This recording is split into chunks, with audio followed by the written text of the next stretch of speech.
നമുക്കെല്ലാവർക്കും അറിയാവുന്ന ഒരു തിരുവചനമാണ് വിശുദ്ധ മത്തായി എഴുതിയ സുവിശേഷം അധ്യായം 28 20 വാക്യം. യുഗാന്ത്യം വരെ എന്നും ഞാൻ നിങ്ങളോട് കൂടെയുണ്ടായിരിക്കും.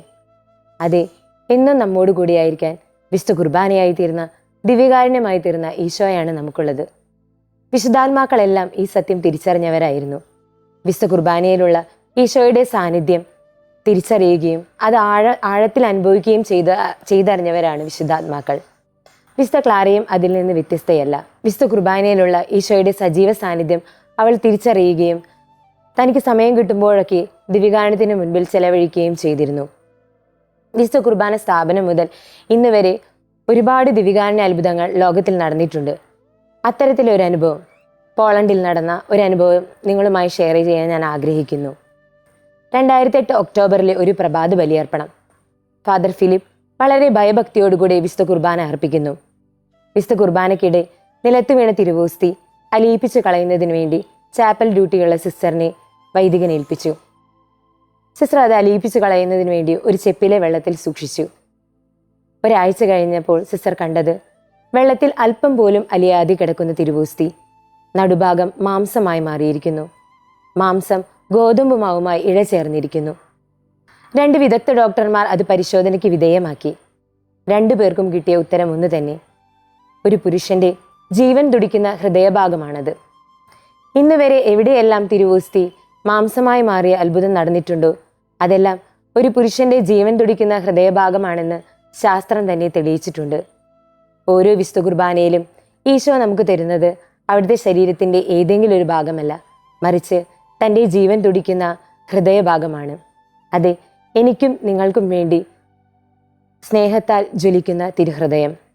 വിശുദ്ധാത്മാക്കളെല്ലാം ഈ സത്യം മനസ്സിലാക്കിയവരാണ്. വിശുദ്ധ ക്ലാരയും അതിൽ നിന്ന് വ്യത്യസ്തയല്ല. അവളുടെ ഏക ആശ്രയം ദിവ്യകാരുണ്യനാഥനായിരുന്നു. ജീവിതത്തിൽ എന്ത് പ്രതിസന്ധികൾ വന്നാലും അവൾ ദിവ്യകാരുണ്യത്തിൽ അഭയം തേടിയിരുന്നു.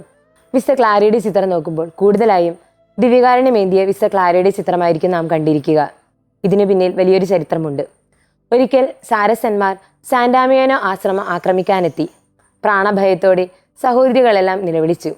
വിശുദ്ധ ക്ലാര തനിക്ക് ഏക ആശ്രയമായിരുന്ന ദിവ്യകാരുണ്യനാഥനിൽ അഭയം തേടി. അവൾ ദിവ്യകാരുണ്യ പേടകം വഹിച്ചുകൊണ്ട് സാരസന്മാരുടെ അടുത്തേക്ക് കടന്നു ചെന്നു.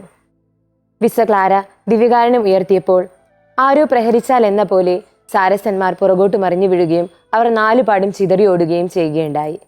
ഈ ഒരു സംഭവത്തിൽ സാന്റാമിയാനോ ആശ്രമത്തിലുള്ള അന്തേവാസികൾ മാത്രമല്ല, അസിസി നഗരം തന്നെ അന്ന് ശത്രുക്കളിൽ നിന്ന് രക്ഷ നേടുകയുണ്ടായി. ഇതെല്ലാം വിശുദ്ധ ക്ലാരയുടെ ദിവ്യകാരുണ്യ ഈശോയുടെ ഉള്ള അഭേദ്യമായ ബന്ധം വ്യക്തമാക്കുന്നു. രോഗശയ്യയിലായിരിക്കുമ്പോഴും വിശുദ്ധ കുർബാനയ്ക്ക് വേണ്ട അലങ്കാര വസ്ത്രങ്ങൾ തയ്ക്കുന്നതിനും അത് മറ്റു ദേവാലയങ്ങളിലേക്ക് കൊടുത്തയക്കുന്നതിനും അവൾ വളരെ ശ്രദ്ധിച്ചിരുന്നു. രോഗിയായിരുന്നപ്പോഴും എപ്പോഴും ദിവ്യകാരുണ്യനാഥനോടൊത്ത് ആയിരിക്കാൻ വേണ്ടി എല്ലാ ദിവസവും വിശുദ്ധ കുർബാന സ്വീകരിക്കാൻ അവൾ ആഗ്രഹിച്ചിരുന്നു. അതിനുവേണ്ടി പരിശുദ്ധ മാർപ്പാപ്പയോട് പ്രത്യേകം അനുമതി തന്നെ അവൾ വാങ്ങിച്ചിരുന്നു. വിശുദ്ധ ക്ലാരയുടെ തിരുനാളിന് ഒരുക്കമായ നൊവേന ദിവസങ്ങളിൽ കടന്നുപോകുന്ന ഈ ദിവസങ്ങളിൽ ദിവ്യകാരുണ്യ പ്രേക്ഷിതയായ ക്ലാരയോട് നമുക്ക് പ്രാർത്ഥിക്കാം. ദിവ്യകാരുണ്യത്തിലുള്ള ഈശോയുടെ സജീവ സാന്നിധ്യം തിരിച്ചറിയാനും അനുഭവവേദ്യമാകാനും നമുക്ക് പ്രാർത്ഥിക്കാം. ദൈവം നമ്മെ എല്ലാവരെയും സമൃദ്ധമായി അനുഗ്രഹിക്കട്ടെ.